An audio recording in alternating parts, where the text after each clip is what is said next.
insyaallah ada jalannya, insyaallah, insyaallah, insyaallah ada.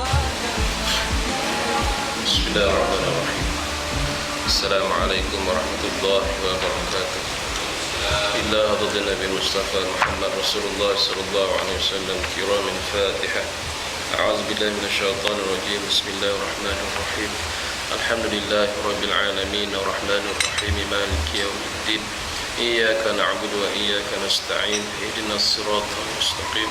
Siratal ladzina an'amta 'alaihim ghairil maghdubi 'alaihim waladdallin.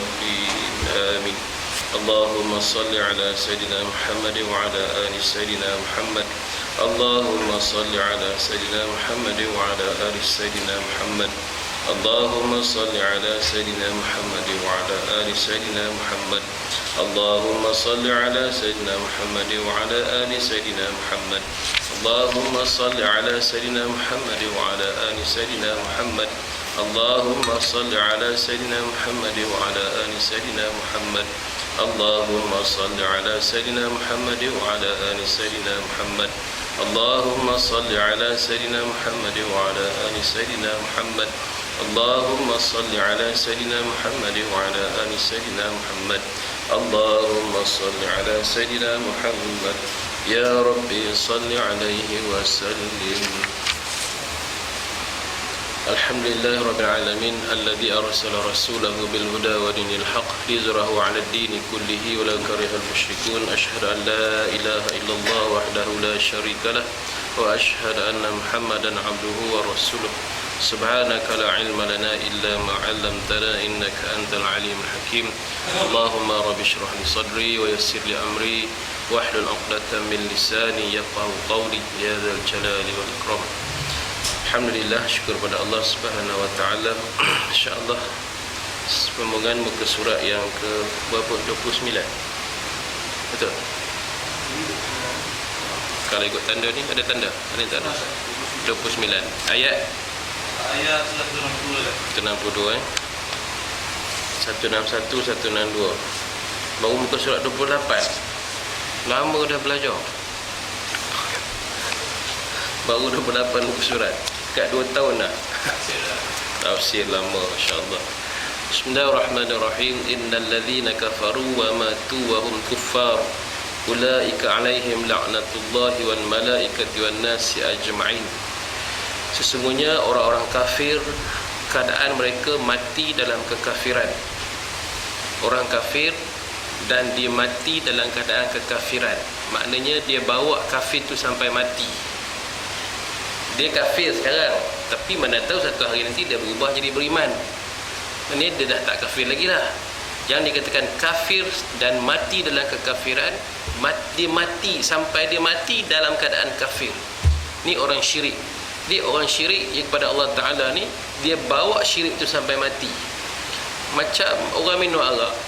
Orang minum arak, dia bawa minum arak tu sampai mati. Maknanya dia mati dalam keadaan dia masih lagi minum arak. Macam tu, dia tak bertaubat lagi. Sama siapa-siapa pun, orang yang berzina, sebelum dia bertaubat daripada berzina, dia mati dalam keadaan dia berzina. Maknanya dia mati tu, penamat dia dalam keadaan su'ul khotimah. Yang ni takutkan. Siapa-siapa pun daripada kita. Ni antara jawatan terakhir yang kita pegang dalam hidup ini. Apa jawatan kita pegang terakhir daripada hidup kita? Orang yang dalam keadaan tidak sembahyang. Dia tidak sembahyang sampai dia mati, dia tak sembahyang. Habis, maknanya dia mati tu dia bawa penamat hidup dia dalam keadaan dia masih tidak sembahyang. Dia tidak puasa sampai mati dia tak puasa. Ini dikatakan orang-orang kafir wa matu wa hum kuffar. Sungguhnya dia itu mati dalam keadaan kekafirannya. Kafir terus.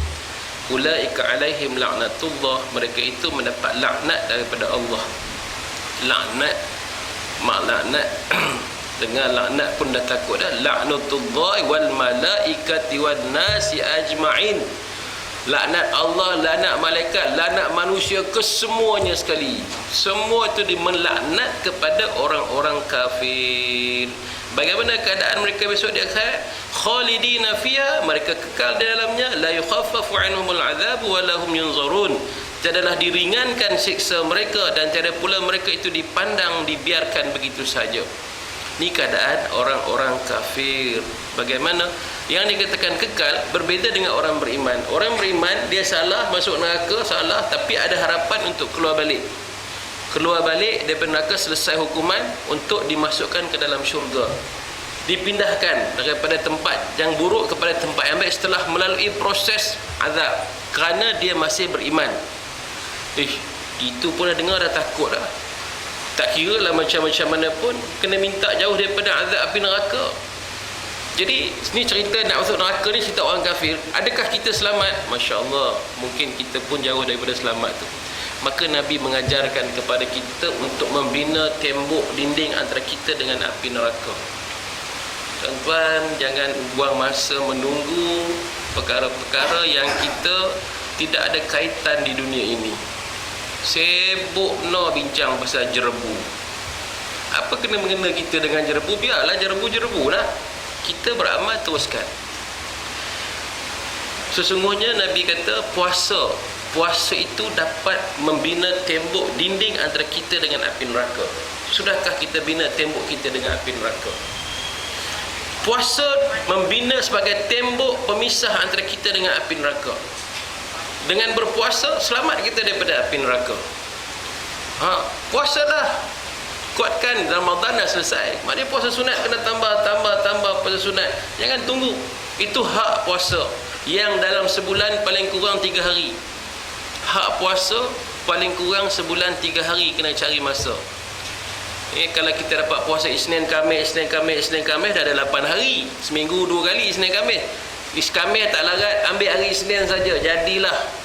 Tak payah teruk-teruk nak penat-penat. Kalau tak mampu, 1 hari sekali, seminggu ada 4 kali. 1 kali lagi miss, dapat 3 kali. Selamat aku bulan ni, alhamdulillah, selamat dapat 3 hari menunaikan hak puasa.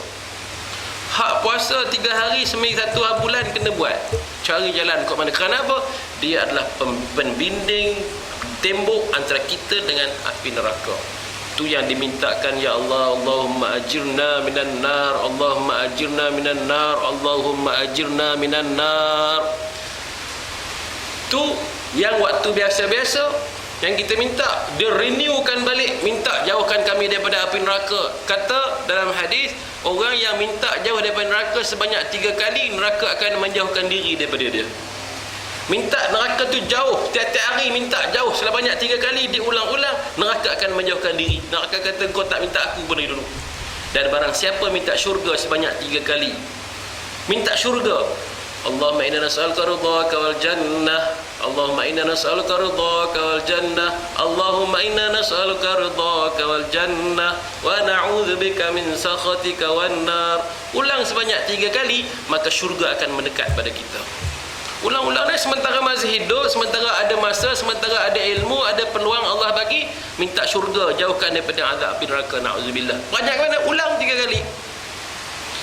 Sebab syurga bila dah minta sebanyak 3 kali, dia akan mendekatkan diri kepada kita. Rupa-rupanya ada minta syurga, ada minta jauh daripada api neraka. Tetapi untuk waktu 2 yang kritikal, maghrib dengan subuh, dia kena cukupkan 7 kali. 7 kali. Allahumma ajirna minan nar tu 7 kali. Lagi habis sembahyang orang tak zikir. La ilaha illallah wahdahu la syarikalah, lahul mulku wa lahul hamdu, yuhyi wa yumiitu wa huwa ala kulli syai'in qadir. La ilaha illallah wahdahu la syarikalah, lahul mulku wa lahul hamdu, yuhyi wa yumiitu wa huwa ala kulli syai'in qadir. Berapa kali? 10. Untuk 2 waktu ni 10 kali. Maghrib dengan subuh cukupkan 10 kali. Kadang-kadang kita nak cepat masuk kereta jalan, teruskan zikir lagi. Jangan berhenti 10 kali. Kerana apa? Itu adalah jaminan. Barang siapa yang berzikir la ilaha illallah wahdahu la syarikalah sebanyak 10 kali, dijamin dia kalau dia mati pada malam ni sampai pagi besok terbebas daripada api neraka. Ini insurans. Kita sibuk beli insurans macam-macam. Insurans akhirat ada dah belum? Insurans dunia semua pakat beli. Macam-macam jenis. Prudential ada. Prudential popular kan. Sibuk orang pakat berniaga insurans. Insurans akhirat dah beli belum? Jaminan apa kita selamat daripada api neraka? Boleh tak kita terjamin selamat daripada api neraka? Oh, Masya Allah, sangat menakutkan. Maka kalau malam ni kita dijemput oleh Allah Ta'ala sampai pagi besok, kita sudah mendoakan dan kita yakin sungguh apa yang diajarkan oleh Rasulullah SAW. Buatlah zikir terus malam ni supaya selamat. Bila maghrib tadi, kalau maghrib kita tak zikir, risau, ya Allah, buatnya mati sampai pagi esok. Macam mana nak buat? Dan besok pagi subuh lagi, sambung lagi. Dan di antara waktu itu zuhur, renewkan balik 3 kali, asar 3 kali, maghrib lagi sambung balik. Jadi ulang-ulang benda itu sehingga kita mati. Orang kafir besok di akhirat khalidina fiha, mereka kekal di dalamnya, la yukhaffafu anhum, tidak ada diringankan seksa mereka, dan mereka itu tidak dipandang oleh Allah Ta'ala, malah mereka dibiarkan begitu saja, wala hum yunzarun, tidak dipandang oleh Allah Ta'ala. Ni azab nama dia, azab yang Allah Ta'ala kenakan.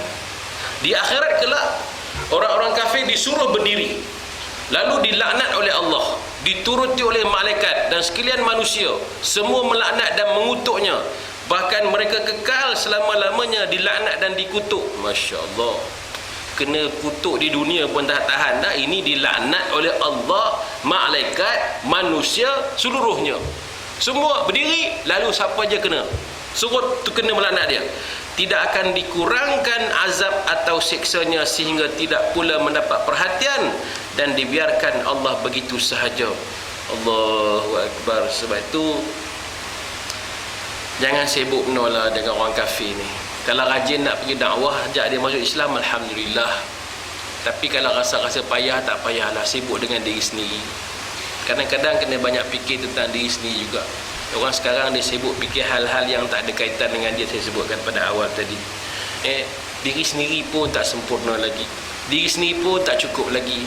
Kita sibuk sangat dengan hal-hal dunia. Ada orang nak berhimpun buat demonstrasi, ada orang sibuk fikir pasal harga minyak turun naik, ada orang sibuk sangat fikir pasal nak kiamat berapa lama lagi. Ni berasap dah ni bumi ni bumi dah berasap, tanda-tanda kiamat sudah hampir tiba. Oh, pandai pula dah. Dia bagi tahu bumi dah berasap kan jerebu baru ni. Maknanya kiamat dah hampir tiba. Sebab dia baca lah hadis tanda-tanda akhir zaman, maka bumi akan keluar asap. Maka inilah dia asap diterjemahkan. Kalaulah betul bumi berasap, agak-agak boleh telan nasi lagi tak tuan? Beragak boleh pergi Tesco lagi tak? Boleh pergi Maiden lagi tak? Boleh tolak troli lagi tak? Boleh pergi makan kenduri tak? Boleh siap lawa-lawa tak? Nak kiamat ni, boleh lagi tak? Bumi dah keluar asap, kau berani makan tom yum lagi malam?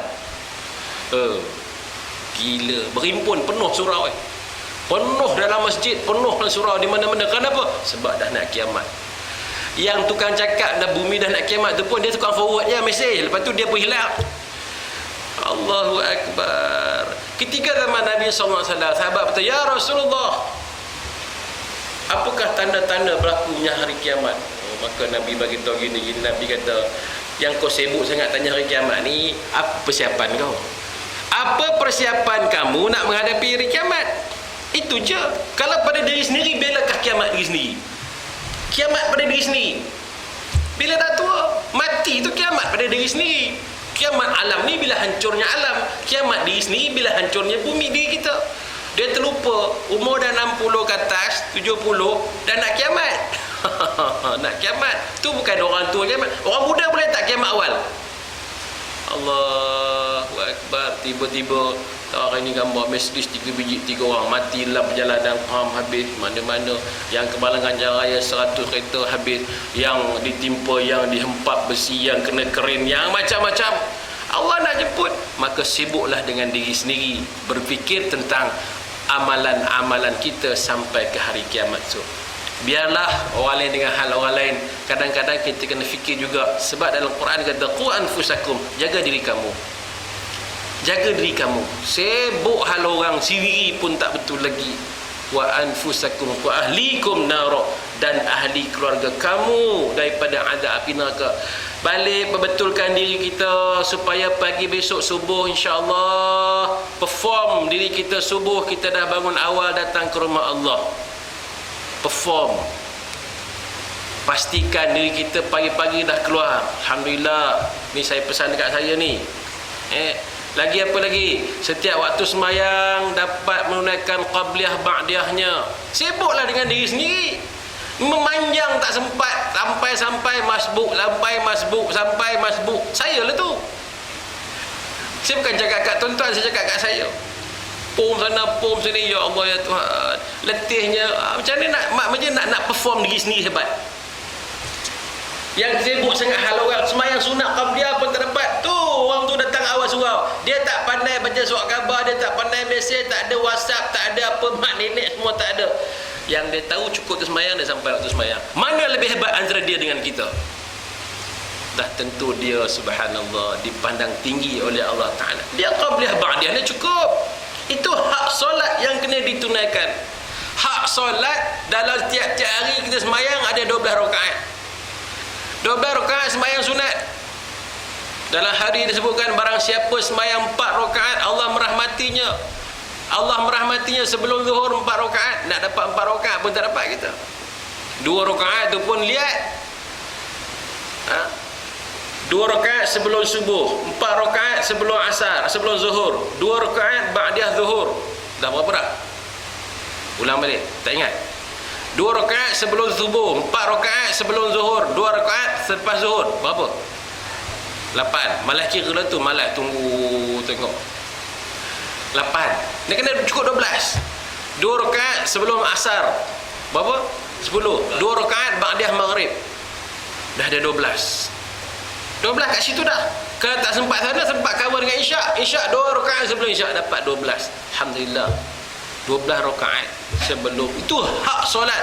Kalau tadi hak puasa sebulan 3 hari, dan hak solat kita kena tunaikan sunat yang fardu dah sekurang-kurangnya 12 rakaat. Ada sebahagian hadis kata 10 rakaat. Tak ada masalah. Tapi kita berebut qabliyah ba'diyah. Yang tu sampai umur 40, 50 pun lihat saja masa ada lepas maghrib, tengok setengah-setengah tempat. Lepas maghrib, habis sembahyang maghrib, bangun duduk kat luar. Tak sembahyang sunat. La ilaha illallah Muhammad Rasulullah. Free saja. Punya balok liat. Faham balok liat? Punya pemalas. La ilaha illallah Muhammad Rasulullah. Waktu ada lapang saja pergi duduk sembahyang ni. Kalau duduk di masjid, duduk di surau, duduk rumah Allah, semangat. Sebab pergi ruang mana-mana pun ruang solat.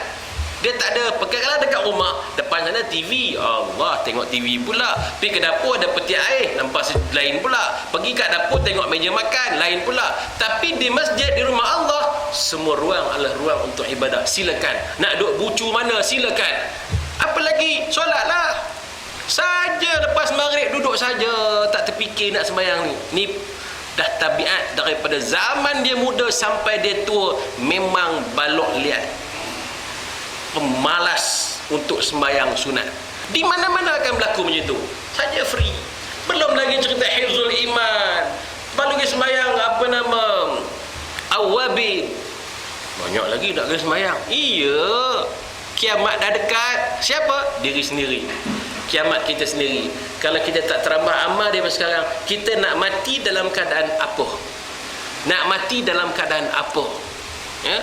Jadi kemarin ada disebutkan ada Bilal yang mati dalam keadaan sujud kepada Allah. Dia tengah sujud, tak bangun-bangun dah.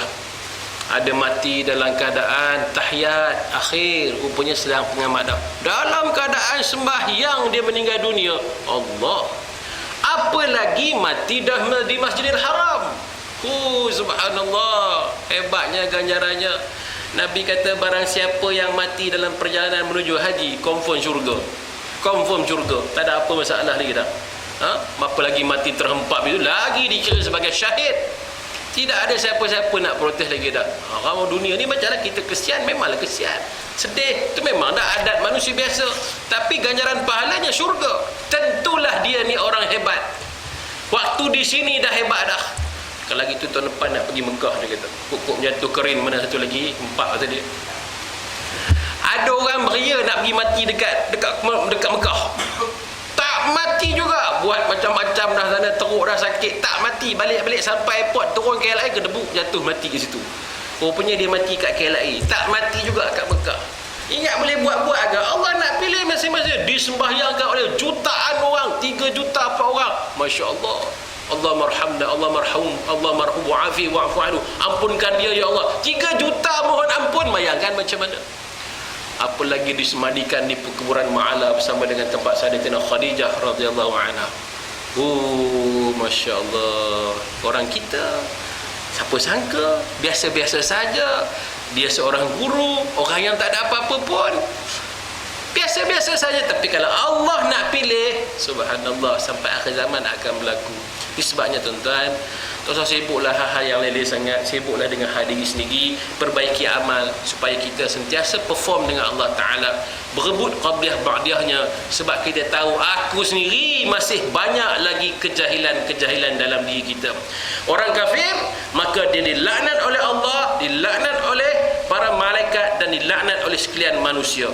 Adapun melaknat itu satu tindakan yang menggambarkan kebencian hati seseorang terhadap orang yang dibenci dengan mengatakan, dengan mengata, mencerca dan memakinya atau menyumpah-nyumpahnya yang diiringi dengan perkataan laknat atau kutuk. Itu memang perkataan laknat tu nak menggambarkan hati tu benci sangat. Allah pun benci tengok orang kafir ni. Aku bagi jadi engkau elok-elok, engkau jadi macam ni, kufur dengan Allah Ta'ala, tak terima apa yang Allah Ta'ala turunkan semua, maka dia dilaknat oleh Allah Ta'ala. Orang kafir ni kalau ikut dia cerdik, dia jauh cerdik daripada kita lagi. Dia bukan kafir Cina Hindu ni. Kita tengok Cina Hindu ni memanglah biasa-biasa tu. Masalah yang paling sains. Tengok dia punya kajian dia, subhanallah. Kalau dalam tubuh badan manusia ni, yang mengkaji tentang sistem anatomi badan manusia ni orang kafir. Yang kajikan sistem otak manusia ni Yahudi. Yang kaji tentang alam cakrawala tu NASA. Bukan tak hebat, dia kaji segala-gala tentang ciptaan Allah Ta'ala. Tapi kenapa dia tidak beriman kepada Allah? Sepatutnya dia dulu yang kuat iman, sebab dia dah jumpa bermacam-macam dalil, bukti yang sangat hebat. Sangat hebat. Buka tubuh badan manusia, paru-paru, jantung macam mana, buah pinggang macam mana, paru-paru pam tu macam mana, darah mengalir macam mana, dia kaji semua. Kalau ikut logik akalnya, dia lagi hebat beriman kepada Allah Ta'ala kerana tunduk kepada sistem yang Allah Ta'ala aturkan. Tapi dia jadi kufur jauh. Dia kaji sekadar kaji sahaja. Maka beruntunglah kita. Kita tak pernah mengaji sains. Sains pun fail sampai form 3. PSR nasib baik tak ada sains. Ada sains ke? Ada kan sains PSR? Itu pun dah fail dah awal-awal dah. Anak kita lah tu. Baru belajar aja 6 pun fail dah sains. Fail sains, fail bahasa Inggeris. Bahasa Inggeris fail, matematik fail. Lingkup habis semua. Allah pilih jadi orang beriman. Tak mengaji macam orang pandai-pandai pun, tak payah sampai ke angkasa mengaji bab cakrawala. Cerita bab cakrawala termenung itu, tengok klik. Dah macam bintang berkelip dah. Tak reti apa, tak faham apa, tapi Allah jadikan iman dalam hati kita. Allah letakkan iman di hati kita. Untuk apa? Pergi sembahyang je, percaya kepada ciptaan Allah Ta'ala, selesai. Betapa kasihnya Allah. Alhamdulillah ala nikmatil iman wal Islam. Allah bagi ini kepada kita, Allah tak bagi kepada orang kafir. Walaupun dia itu pandai, mahir dengan segala ilmu ciptaan Allah Ta'ala ni dah bagi kat dia, tapi dia tidak dikurniakan iman wal Islam pada dia. Lepas tu hidayah Allah Ta'ala tak tahulah. Allah yang maha mengetahui bagaimana keadaan mereka. Dalam satu kajian sains tu, orang sakit jantung, ni yang sesuai untuk dalam jantung tu babi punya tu. Satu-satunya yang paling sesuai jantung babi punya, dalam apa nama, sejenis dan babi tu je belah. Ambil darah dia tu, cucuk injection masuk, baru elok jantung. Satu je ubat, tak ada apa. La ilaha illallah Muhammadar Rasulullah. Ada orang telefon hari tu, ayah duk hospital. Dia kata doktor bagi tahu ni ustaz, advice hanya itulah ubat dia. Dia ada najis babi dalam tu. Dia bukan gelatin. Jenis itulah untuk sebab sakit jantung. Orang sakit jantung ni tahulah. Jadi macam mana hukum dia ustaz nak masuk ni? Saya pun tak tahu. Dia kata nak minta saya anak ni. Saya tanya ayah umur berapa tahun? Tanya umur dulu. Umur ayah dah 70 lebih kat 80. Agak-agak dia kalau masuk benda tu dia jadi muda balik tak? Contoh orang tengah sakit ni, dia tak kira janji sihat dia kan. Kena fikirlah, pertimbanganlah. Seumur hidup dia bersih, hidup sihat elok, tiba-tiba dekat dah umur tua, dekat nak mati, masuk pula darah babi dalam badan. Allah, apalah, kita kena anjing pun sama habis dah. Memang hukum dia harus tengok pada keadaan kesihatan yang memerlukan. Tengok pula umur dia. Kalau hidup sekadar untuk hidup, tekan hidup makan, baik-baik mati je lah. Picasso lah bunyi dia kan. Takkanlah macam tu nak bagi orang mati. Kerja Allah Ta'ala. Tapi takut sangat kita ni, kalau akhir zaman kita takut tuan-tuan. Tiba-tiba Allah kedaki macam tu, kita punya jaga tubuh badan kita ni, jangan masuk benda yang haram. Tiba-tiba dalam keadaan kita sakit tak berdaya, diinjek masuk. Oh ya Allah, ta'uzubillah, kalau boleh biarlah. Maka sebab itu jagalah. Bukan kita bincang dari segi hukum ni, kita ceritakan bahawa macam mana di akhir hayat kita termasuk benda-benda yang haram dalam tubuh badan kita. Na'uzubillah, summa na'uzubillah. Mudah-mudahan Allah pelihara daripada benda itu. Itulah orang kafir ni, dia pandai, dia mengkaji semua benda, tapi kenapa dia tidak tunduk kepada Allah Ta'ala? Maka di akhirat besok Allah melaknat dia, malaikat melaknat dia, dan seluruh manusia melaknat, mengata kutuk dia macam-macam. Para ulama mengatakan tidak boleh melaknat seorang kafir yang tertentu apabila hal keadaannya pada waktu mati tiada diketahui. Boleh jadi dia mati dalam Islam. Maka di dalam ayat ini Allah mensyaratkan, Allah meletakkan syarat secara mutlak, boleh melaknat sesiapa juga yang mati di dalam kekafirannya. Boleh. Setengah ulama membolehkan melaknat orang kafir tertentu didasarkan dalil keharusan memeranginya. Adapun melaknat orang Islam yang asi berbuat maksiat. Asi derhaka. Maksiat maknanya derhaka. Dia ni jahat, memang peminum arak, memang pencuri, perompak besar. Kan? Tiada boleh ditujukan secara ta'yin, tepat pada batang tubuhnya. Tetapi jika ditujukan secara umum, hukumnya harus boleh. Tengok. Bila mati, ni dekat sinilah kita pergi semayang jenazah. Kemudian apa yang ada imam tanya, apa yang kita katakan pada jenazah ini? Kita jawab, baik. Ada tak? Kan, apa yang kamu katakan pada jenazah ini? Baik. Apa yang kamu katakan pada mayat ini? Baik. Dia ulang 3 kali kan? Entah-entah baik ke tidak, itu pun kita tak tahu. Kita kenal pun tidak. Baik. Tak apalah, tak ada masalah. Terus ada banyak-banyak orang, ni jahat ni dulu dia. Dah, selesai dah. Dalam bab yang lain, Nabi kata, orang yang telah jangan kamu mengutuk, jangan kamu menghina, jangan kamu mengatakan pada orang yang telah mati, kerana dia telah sampai ke destinasinya. Dia telah sampai tujuan hidup dia, selesai dah, habis. Yang kamu yang hidup tu belum selesai lagi. Jadi jangan kamu mengata, tak apalah, selesai habis. Kata baik, tak apa, mudah-mudahan itu jadi doa. Kalau dia tak baik tu, dia dengan Allah Ta'ala, dengan kita selesai, habis. Jangan kata apa-apa lagi dah, habis. Ya Allahu Akbar. Kemarin seorang kawan telefon, dapat panggilan telefon, kawan meninggal. Hari apa? 2-3 hari lepas. Dia kata, anak-anak dengan isteri pergi Kuala Lumpur. Suami tinggal seorang kat rumah. Bukannya tua muda, bayar-bayar kita semua ni muda lagi. Baru je jumpa dekat Petropam isi minyak kemarin. Dia kata, dia tidur, matilah tidur. Lepas asar, anak bini dia pergi Kuala Lumpur. Lepas tu tak balik. Besok anak bini dah balik rasmi dah. Esoknya tu tengok-tengok dah kerai dah ayahnya dah. Seorang kat rumah. Rupanya nak mati seorang-seorang. Seorang-seorang, tak ada siapa-siapa. Tapi alhamdulillah, dia ni orang baik, orang soleh, ahli surau, ahli jemaah, ke mana-mana saja ramai. Tapi itulah rupanya Allah nak ambil tu, Allah keluarkan anak isterinya keluar, semua masing-masing pergi jalan. Tak nampak tanda-tanda nak mati pun, tiba-tiba Allah ambil. Ini mengingatkan kepada kita, ya Allah, kalaulah aku mati dalam keadaan macam-macam, sempatkah nak jawab Allah Ta'ala? Amal apa kita nak bawa? Adakah pendidik kita api neraka? Jaminan kita adakah syurga? Sebab kita masih belum bersedia dengan berbagai-bagai amalan soleh yang sangat-sangat minima yang ada pada diri kita. Tadi soal puasa berapa hari sebulan? 3 kali, 3 hari. Solat berapa rakaat? 12 rakaat. Dan baca Al-Quran. Kena baca 100 ayat satu hari paling kurang. 100 ayat bagi orang yang pandai baca Al-Quran ni hak Quran. Ni amalan. Orang bertambah ilmu tapi tak bertambah amal, jadi apa? Amalan. Supaya kita ingat, satu hari kena baca 100 ayat. Banyaknya 100 ayat. Dia kata 100 ayat ni Al-Baqarah, banyak nak ambil lah. Cuba ulang qul Allah sebanyak 20 kali. Berapa ayat dah? Ulang. Qul Allah, qul Allahu ahad, Allahu samad, lam yalid wa lam yulad wa lam yakul lahu kufuwan ahad. 4. Ulang kali 10. 10 kali baca qul Allah. Dah berapa dah? 40. Kan sekejap dapat 100 tu. Cuba baca dalam maksurat. Campur surat. Dah berapa dah? Buka pula baca manzil. Dalam manzil campur ayat kursi, Fatihah semua dah campur qul Allah, Al-Falaq, An-Nas semua campur berapa dah? Tak dapat 100. Campur pula Quran 2 muka surat, dapat 100. Dapat, insya-Allah. Tu belum masuk hizib lagi. Masuk hizib lagi, pagi petang malam. Insya-Allah 100 ayat tidak jadi masalah rupa-rupanya. Kita dah ingat baca yang panjang-panjang tu tak. Amalan tu kena istiqamah. Jadi ini bekalan untuk kita menghadapi hari akhirat.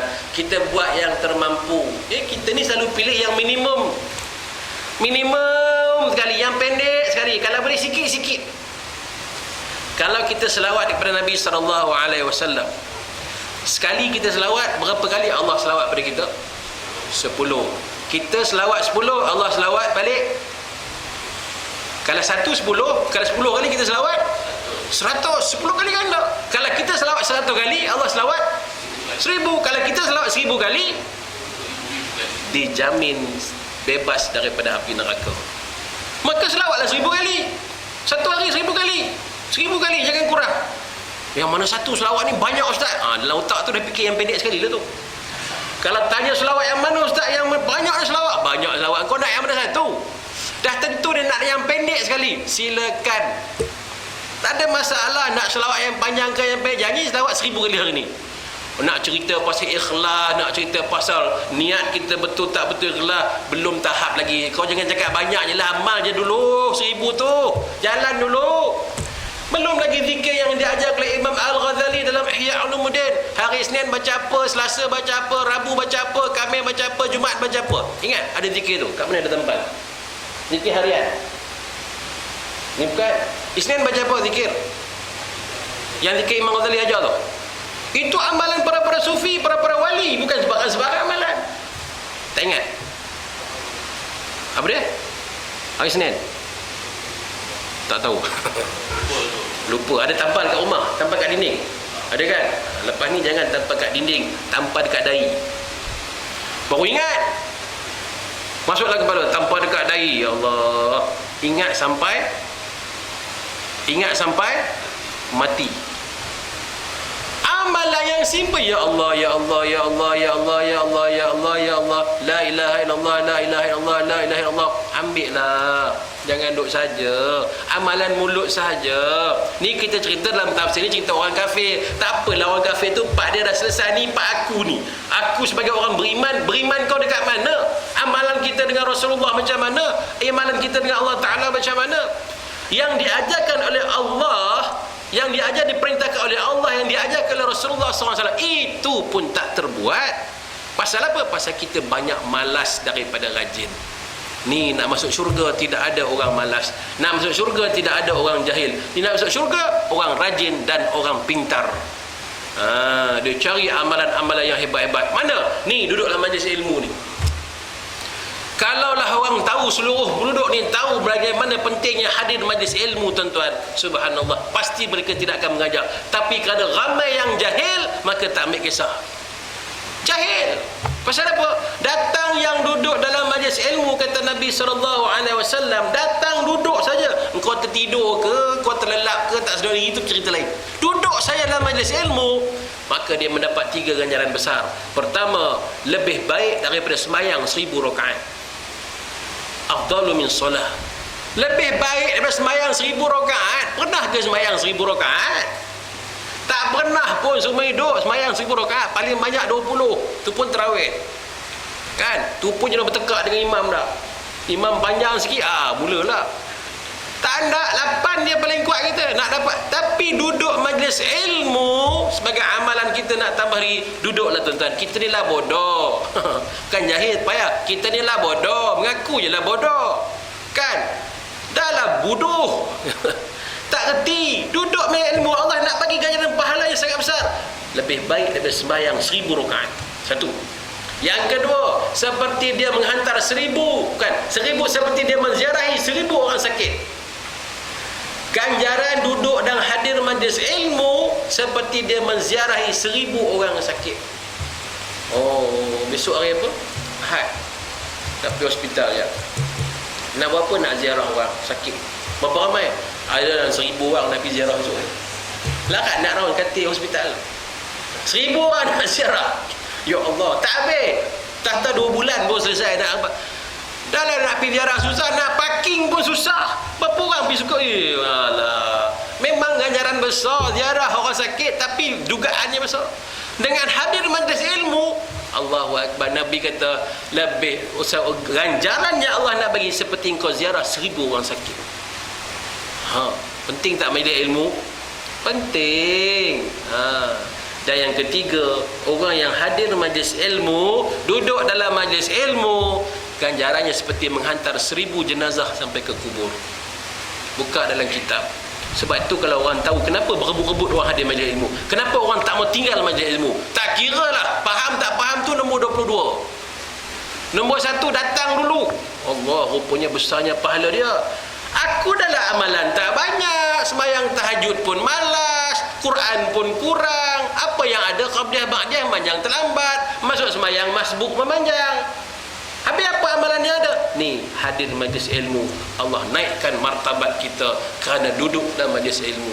Sebab itu tuan-tuan, jangan lepaskan mana-mana peluang majlis ilmu.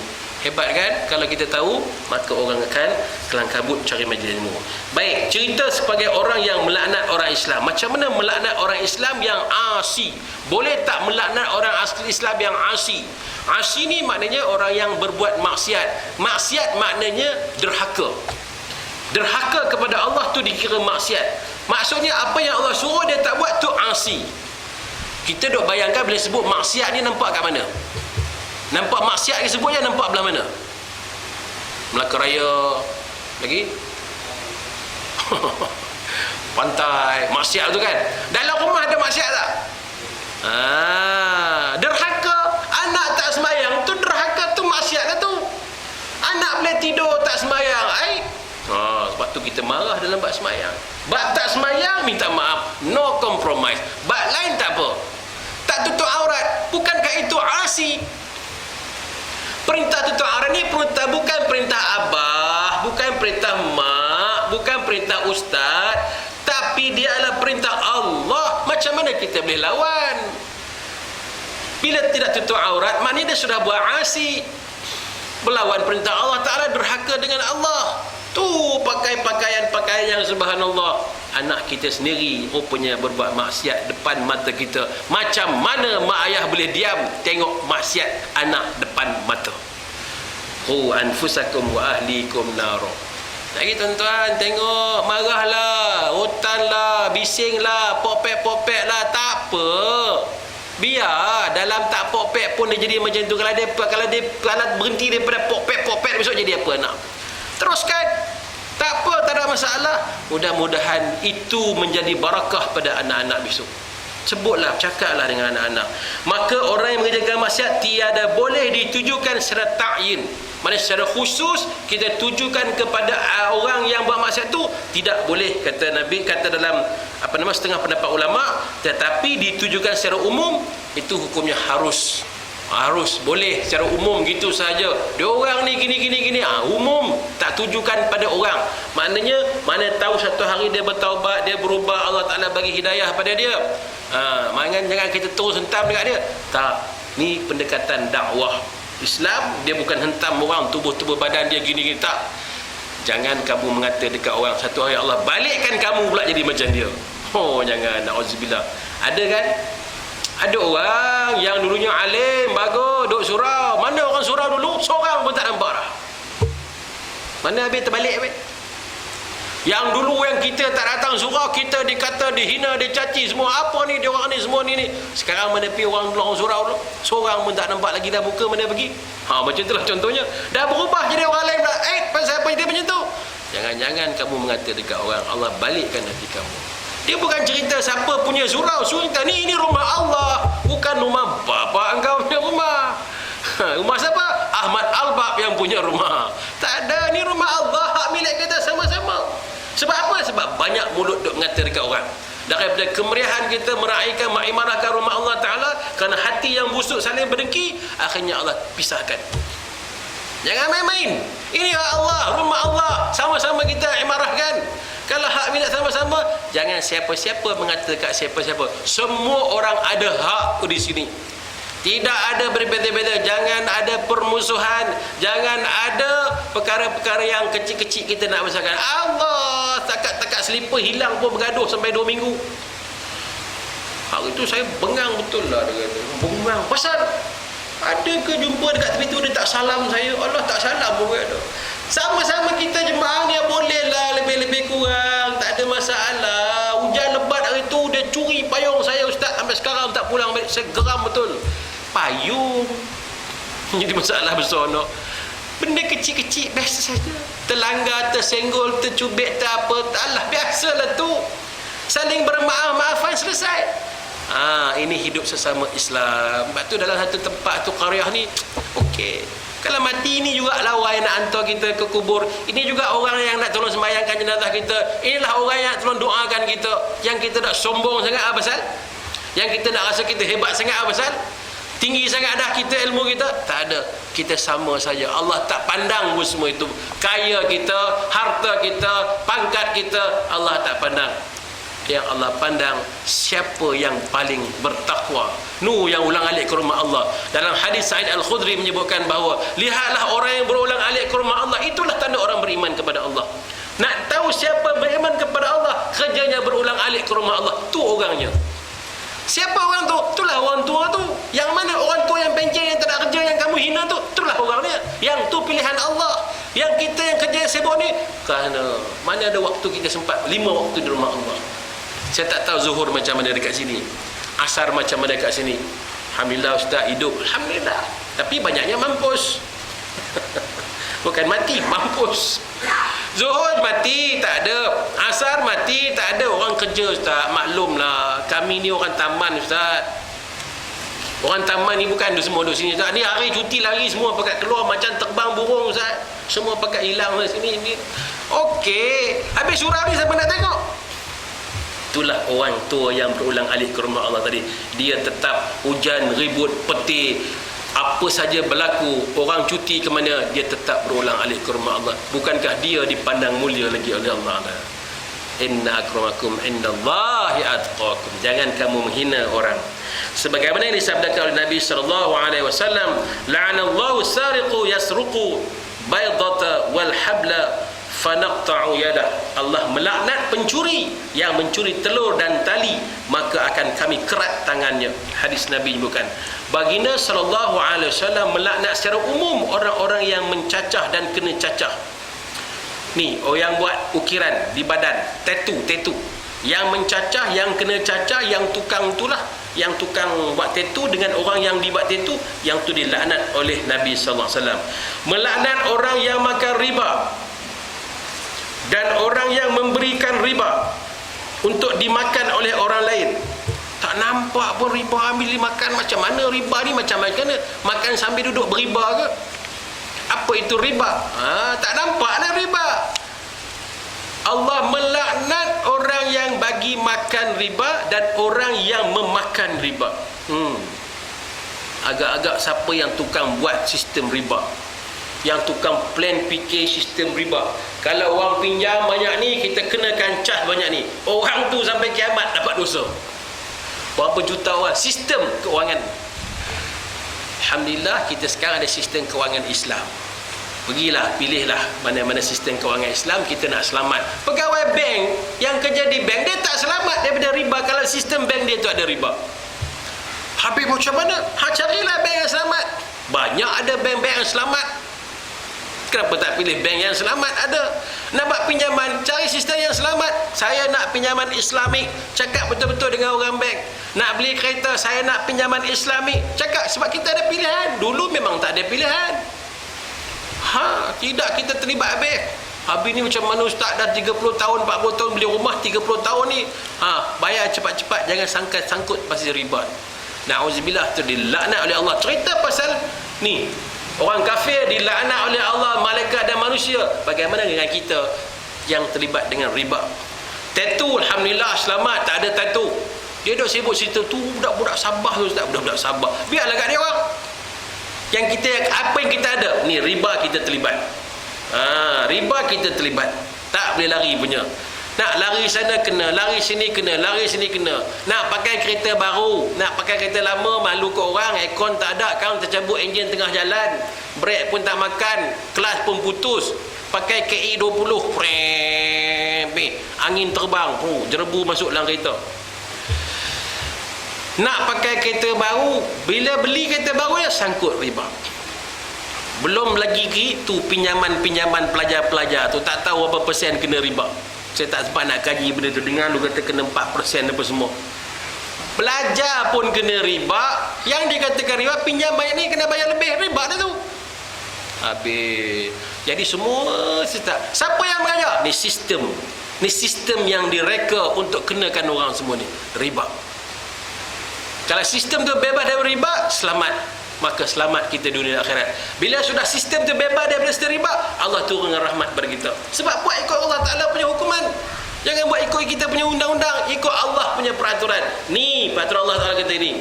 Kalau nak ambil duit sebagai management, proses itu lain cerita. Ini kenakan orang. Dahlah kita susah, lepas tu dikenakan pula dengan susah lagi. Maknanya dia menekan satu pihak yang lain. Dia sihat, tak ada masalah. Ni orang yang melaknat orang yang makan riba dan orang yang memberikan riba untuk dimakan oleh orang lain.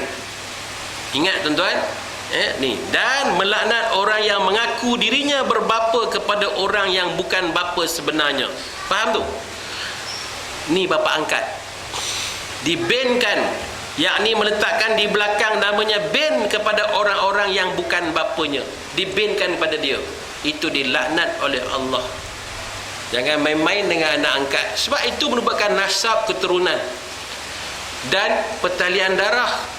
Budak ni tak tahu kalau kita nak bagi dia besok harta, dia ingat dia anak pada bapa. Ni lah sama-sama macam ada badan, hukum sama.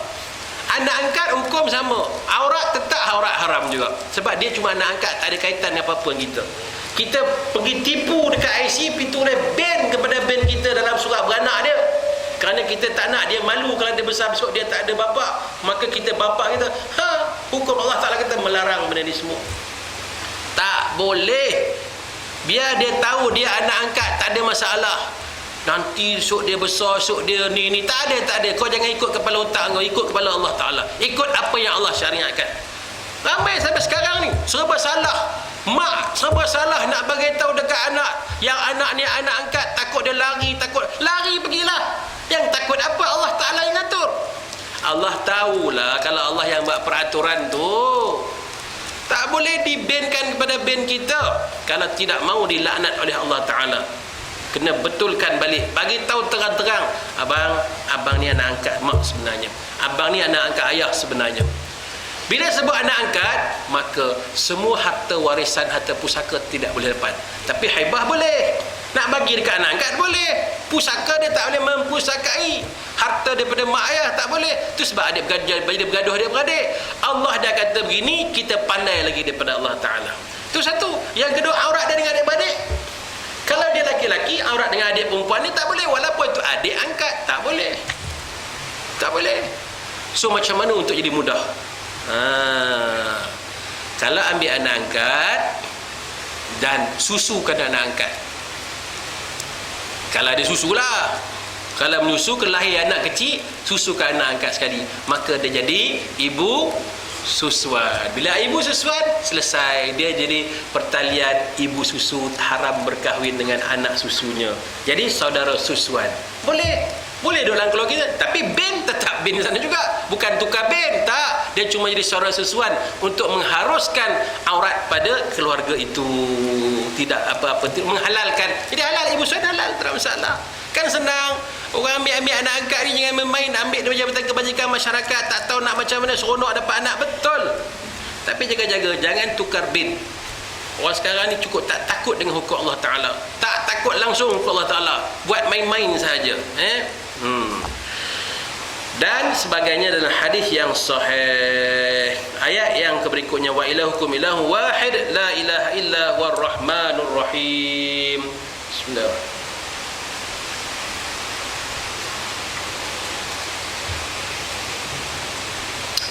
Wa ilahukum ilahu wahid, yang Tuhanmu, Tuhan yang Esa, tiada Tuhan melainkan Dia yang pengasih lagi penyayang. La ilaha illa huwar rahmanur rahim. Sebab ayat ini diturunkan kerana orang-orang kafir Quraisy bertanya kepada Nabi sallallahu alaihi wasallam tentang sifat-sifat Allah. Allah ni macam mana? Sifat Allah tu macam mana? Orang dulu dah tanya dah, tak payah orang sekarang hurai lagi. Semua dah ada dah. Zaman Nabi, mereka jumpa dengan Nabi, dia nak tahu Allah tu macam mana, sifat Allah tu macam mana. Allahu la ilaha illa war rahmanur rahim. Tiada Tuhan melainkan Dia yang Maha Pemurah, Maha Penyayang. Masya Allah, pemurah Allah Ta'ala. Mereka nak tahu adakah Allah itu seperti berhala-berhala mereka yang berbilang-bilang banyak tu. Maka untuk menolak sangkaan-sangkaan mereka yang sesat itu, sambil menjelaskan tentang Tuhan yang sebenarnya, diturunkan ayat ini juga beberapa ayat yang lain yang semaksud dengannya. Tuan-tuan, bila kata Allah Maha Pemurah, Allah Maha Penyayang ni, pemurahnya Allah, Allah bagi harta kat orang kafir. Dalam hadis Nabi kata, kalaulah dunia ini berarti, kalaulah dunia ini bermanfaat bagi orang Islam, nescaya Allah tidak akan bagi walaupun seberat sayap nyamuk kepada orang kafir. Dunia ni. Jadi kenapa Allah bagi kepada orang kafir? Mereka jadi kaya-kaya. Sebab Allah Maha Pemurah, Allah Maha Penyayang. Kenapa Allah bagi? Pemurah penyayang Allah. Tak kira kau kafir tak kafir. Kami sembahyang, kami bagus, kami rajin taat kepada Allah Ta'ala, kami puasa. Habis, kenapa kami tak dapat 5A? Kau malas belajar. Kau malas belajar. Ya Allah, aku pergi sembahyang, aku jaga waktu, aku buat ni semua. Tapi kenapa kita tak kaya? Sebab engkau banyak tidur daripada banyak celik. Allah nak bagi kepada orang yang rajin. Apa-apa pun rajin. Bila rajin, maka datanglah sifat Allah Maha Pemurah yang rajin. Tapi orang sembahyang tak akan susah. Orang sembahyang tak akan jadi miskin. Itu jaminan.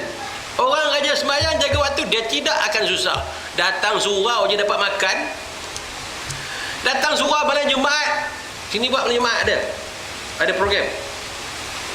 Siasina, ada makan tak lepas tu? Tak ada makan lagi dah lepas ni. Bagilah sedekah makan. Buat makan.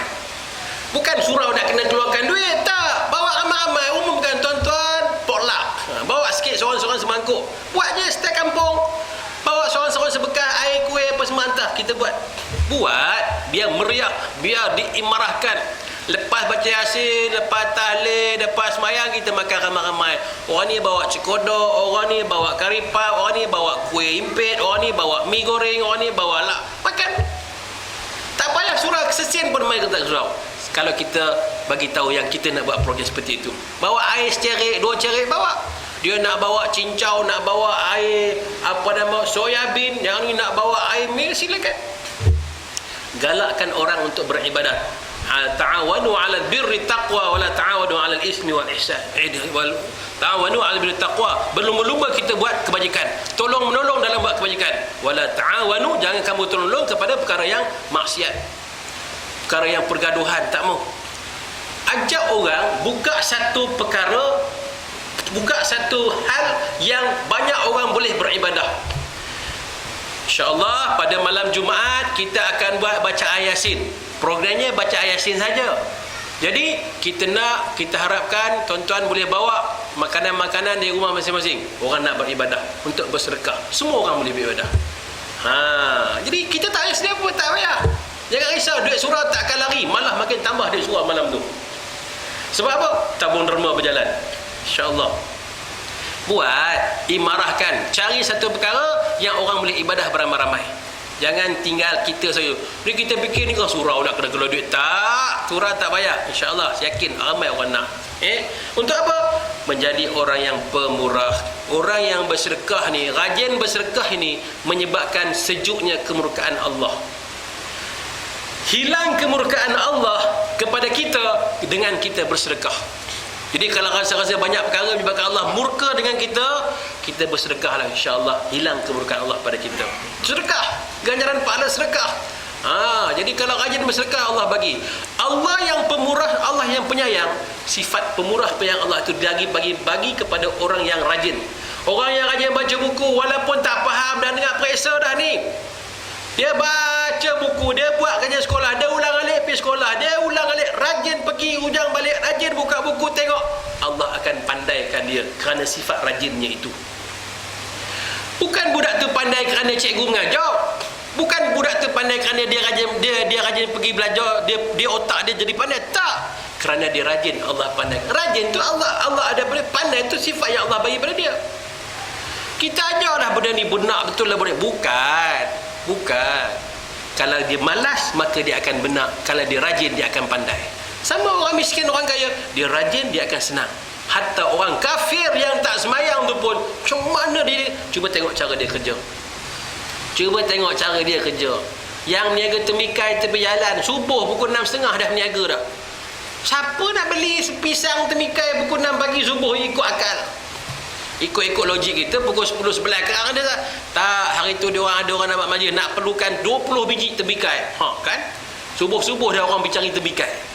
Sebab dia rajin. Kita kalau berniaga, Allah, banyak tutup dari buka kedai. Ni bulan 11 nak cuti pula, tutup pula. Apa pasal? Anak-anak bersunat, tutup lagi kedai.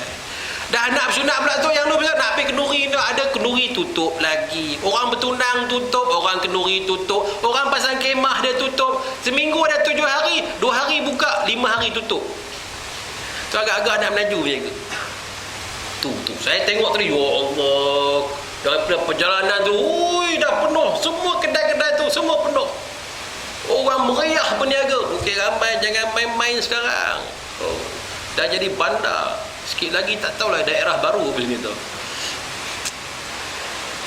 Terkejut tengok, Masya Allah, maknanya dah lama saya tak datang sini. Banyak kali buat appointment tak jadi. I'm busy man, sorry. Tak sempat. Ni pun nasib baik ni. Allahu Akbar, insya-Allah. Jadi tuan-tuan sekalian, sifat Allah Maha Pemurah, Maha Penyayang, nak membagi tahu kepada orang-orang kafir tentang Maha Pengasih, Maha Penyayangnya Allah itu bukan seperti berhala-berhala yang ada pada orang-orang kafir. Berapa banyak mereka ada berhala? Berhala mereka ada 360 lebih berhala yang tergantung di keliling Kaabah. Ada yang namanya Al-Lata, Al-Ladha, Al-Manat, Hubal. Ada nama yang macam-macam diletak di keliling Kaabah. Kami ni, kata orang kafir, kami ni Tuhan yang punya banyak Tuhan ni pun kadang-kadang kelaparan, hujan tak turun, tiba-tiba suruh sembah Tuhan yang satu. Qul huwallahu ahad, katakanlah ya Muhammad, Allah itu Esa. Satu je Allah engkau, satu je Tuhan. Macam mana kami Tuhan punya berlambak 300 lebih pun miskin. Ini pahaman orang. Dia ingat macam tu. Ada yang kaya sungguh, maka dia buat Tuhan dia daripada emas. Dia ukir emas cantik-cantik, buat lawa-lawa, berkilat-kilat semua, buah janggut panjang sikit, macam-macam rupa Tuhan dia. Dia kaya, dia letak kat Kaabah, maka dia lalu dia tengok Tuhan dia. Ada yang kaya lagi rendah sikit daripada yang tadi, buat daripada perak. Yang miskin sikit daripada tembaga, lagi sikit buat daripada besi ukir. Buat Tuhan belakang masing-masing. Cuba tengok orang kafir punya Tuhan, macam rupa bentuk ada, dia berwarna-warna. Lepas tu kertas tu dia buang tu. Kesian. Bodoh tak habis ketahuan. Bodoh lah tu. Dia rasa tu Tuhan dia, sembah Tuhan. Allahu Akbar, kesiannya engkau. Macam ada. Yang miskin lagi, dia uli tepung buat Tuhan. Tepung macam buat roti canai tu, buat air sikit, uli-uli buat kepala, buat bentuk tangan, buat bentuk badan, buat bentuk kaki. Dia kata Tuhan tu macam bentuk dia juga. Dia boleh buat Tuhan dia. Kau bayangkan tu bodoh tak bodohnya. Dia buat Tuhan dia. Yang miskin ni buat daripada kering semua, letak sembah. Habis sembah perut lapar. Tuhan, tadi aku dah sembah kau, sekarang perut aku lapar. Maka dia patahkan kepala Tuhan dia makan. Dia patahkan tangan Tuhan dia makan. Sejahil-jahil manusia, inilah paling jahil. Tuhan pun dia makan. Mana ada pernah orang makan Tuhan? Hebat tak hebat orang kafir ni? Jahiliah sampai tahap tu punya jahilnya pun percaya kepada Tuhan penyembah berhala lagi.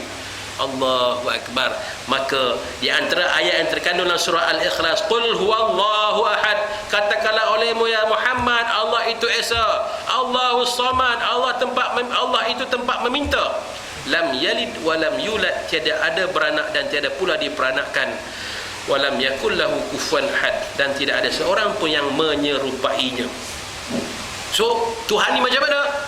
Kalau kita boleh bayangkan rupa Allah maha besar. Besar mana Allah? Agak-agak besar gunung. Selagi kita boleh bayangkan dalam fikiran kita, itu bukan Allah. Selagi boleh bayang dalam fikiran, itu bukan Tuhan. Bukan. Bukan. Yang mana? Allah itu walam yakul lahu kufuwan ahad, tidak ada yang menyerupainya. Satu pun tak ada yang menyerupai. Selagi kita boleh bayang, itu bukan Tuhan. Orang akhir zaman ni macam-macam fikir kan. Dia fikir Tuhan tu gini. Bukan seperti yang mana yang kau katakan. Yang kita boleh bayangkan, yang kita boleh gambarkan, hanya tulisan alif, lam, ha. Mana tu? Tu frame dia. Ada, nasib baik ada. Kalau tak ada, miskin benar lah surau ni. Saya cari tu, mesti ada punya. Dalam surah mesti ada punya. Paling tidak frame Allah dan Muhammad. Ada tempat tu masjid dia kena curi. Dia kata, ustaz, masjid kami Allah pun kena curi, ustaz. Allah kena curi, Allah dengan Muhammad kena curi pula. Oh, punya frame kena curi. Frame gambar. Yang kita boleh bayang gambar alif lam lam ha, Allah. Sekat tu je. Nak bayangkan Allah tu bagaimana, bukan kerja kita. Jangan duk fikir-fikir Allah tu begini. Tak.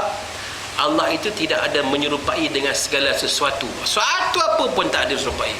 Jadi bagi tahu kepada orang kafir, wahai Muhammad, Allah itu esa, Allah itu tempat meminta, Allah itu tidak beranak dan tidak diperanakkan, dan Allah juga tidak menyerupai dengan segala sesuatu.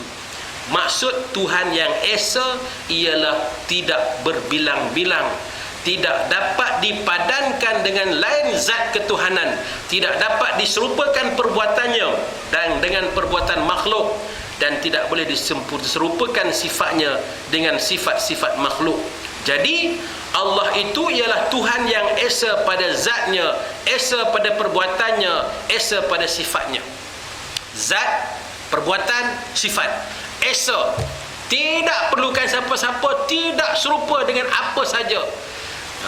Ni perbincangan ni kena panjang lagi. Mau dalam 2 minggu baru habis ni. 2 minggu daripada malam ni bersambung tak berhenti, baru habis cerita dia. Panjang cerita dia. Jadi malam ni kita ambil sikit tentang segala-segala sifat kepada Allah Taala tadi yang tidak menyerupai. Cuma nak sebut esa je. Esa adalah tidak ada awal dan tidak ada akhir.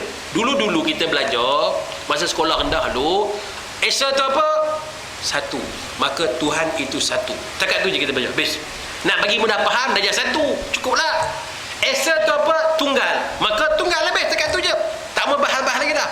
Bila dah besar ni lain perbahasan esa tu, tidak ada awal walal akhir. Tidak awal, tidak ada akhir. Itulah esa. Bukan satu lagi dah. Sebab apa kenapa satu? Satu itu nombor. Maksud satu dah boleh dibahaskan. Maksud satu ialah sebelum satu apa? Sebelum satu, kosong. Maknanya sebelum ada Allah, kosong, tak ada Allah. Nampak? Tu bahaya satu. Lepas satu, jangan-jangan ada lagi lepas ni tak? Dia akan jadi fikiran begitu. Tu bahaya nombor satu kalau orang fikir satu. So, numbering, this is not a number. Esa bukan satu. Tapi esa adalah tidak ada awal dan tidak ada akhir. Tu maksud. Dia dah besar ni baru faham. Baru boleh cerita pasal tu. Dulu, bumi ni, bentuk bumi bentuk apa? Bumi ni bentuk dia apa? Bulat. Kan tajuk bulat je. Sebenarnya dia sphere. Ingat sphere? Sphere tu apa? Tu kena mengaji lagi. Dia bukan bulat, dia macam lonjong sikit kan. Itu je cerita sekolah nak bagi faham. Allah itu esa, Allah itu satu. Ya, tapi dulu sekarang dapat esa tidak ada awal, tidak akhir. Allah itu tunggal, tunggal lagi masalah. Tunggal lagi lah. Sebab nak bagi mudah faham sahaja tu je. Tunggal ni ada mak, ada ayah, ada anak seorang, anak tunggal. tinggal di durian tunggal. Tunggal lagi masalah berikan. Tapi tak apa, untuk peringkat budak-budak kita bagi dia faham begitu saja. Pergi cerita kat budak dia satu, Allah itu esa. Maksud esa lah tidak ada awal dan tidak ada akhir. Pening budak tu, balik pening. Lalu dia kata Allah ni ada ke tak ada? Dia nak tahu ada ke tak ada? Adanya sama ada tidak adanya wujud Tuhan itu. Cerita sifat 20. Pening gitu je. Jadi cerita mudah-mudah saja insya-Allah. Kandungan surah tafsir Al-Ikhlas kita akan bincangkan nanti pada yang akan datang. Mudah-mudahan kerana perbincangan ini perbincangan yang agak jelas, panjang, berkaitan dengan tauhid yang kena dijelaskan. Tak boleh sambil-sambil lalu, tak boleh. Jadi kita akan berhenti pada surah Al-Ikhlas. Qul huwallahu ahad, Allahus samad, lam yalid wa lam yulad wa lam yakul lahu kufuwan ahad. Wallahu a'lam.